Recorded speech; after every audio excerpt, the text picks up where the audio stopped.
Serial दो किनारे की आने वाली नेक्स्ट एपिसोड बहुत ही ज्यादा जबरदस्त होने वाली है। आने वाले एपिसोड में अब वलीद दुआ को अपने साथ ले आएंगे। इसके चक्कर में दुर्र शहवार वलीद को गिरफ्तार कर लेगी। वलीद की गिरफ्तार होने के बाद घर के हालात बिल्कुल खराब हो जाएंगे। दूसरी तरफ दुर्र शहवार जैसे ही आयमा की की जाने का सुनती है तो दुर्र शहवार अपने भाई तैमूर से कहती है कि अब तुम्हें दूसरी शादी करनी पड़ेगी। दुर्र शहवार सीधे अपने घर जाती है और अपनी माँ से कहती है कि आपकी बहू फरार हो चुकी है और अब मेरा भाई ऐसा इंतजार में नहीं रहेगा और उसके इंतजार करेगा। जब आयमा की जा रही थी तो उसने ये बात गवारा नहीं समझते अपनी शोहर को भी बता दी। दूसरी तरफ तो अब दुर्र शहवार अपनी भाई की जिंदगी भी खराब कर चुकी है और दूसरी तरफ उसने वलीद को भी जेल के अंदर कर दिया। जब दुर्र शहवार वलीद को गिरफ्तार कर लेती है तो उनके घर के हालात बिल्कुल खराब हो जाते हैं क्योंकि उनके घर में कोई भी मर्द नहीं होता। ये बात भी आयमा के साथ की जा चुका होगा लेकिन कायनात भी अपने घर में होगी तो घर में सिर्फ मावरा अकीरी होगी। इसके बाद फिर मावरा दुर्र शहवार को कॉल करती है और उससे कहती है कि तुम्हें ऐसा नहीं करना चाहिए था, तुम्हें वलीद को जेल के अंदर नहीं करना चाहिए था।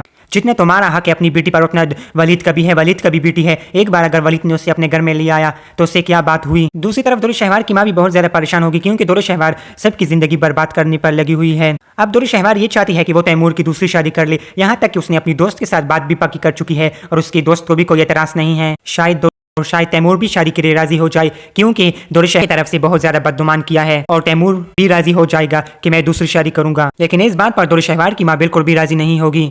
वो यही कहेगी कि मेरी बहू आयमा थी और हमेशा आयमा ही रहेगी। लेकिन दूसरी तरफ अब शबीर भी दुर्र शहवार के साथ बहुत बुरा करने वाला है। शबीर की माँ भी दुर्र शहवार के घर आ चुकी है और उससे कह देगी कि मेरे बेटे की जिंदगी से चली जाओ। दुर्र शहवार का अपना रिश्ता भी कच्चे मोड़ पर पहुंच चुका है और अब शबीर की माँ दुर्र शहवार और शबीर का तलाक करवा देगी। ये ड्रामा आगे बहुत ही इंटरेस्टिंग होने वाला है। अगर इसी तरह की वीडियोस देखना चाहते हैं तो हमारे चैनल को सब्सक्राइब कर ले और वीडियो को लाइक कर शेयर करें।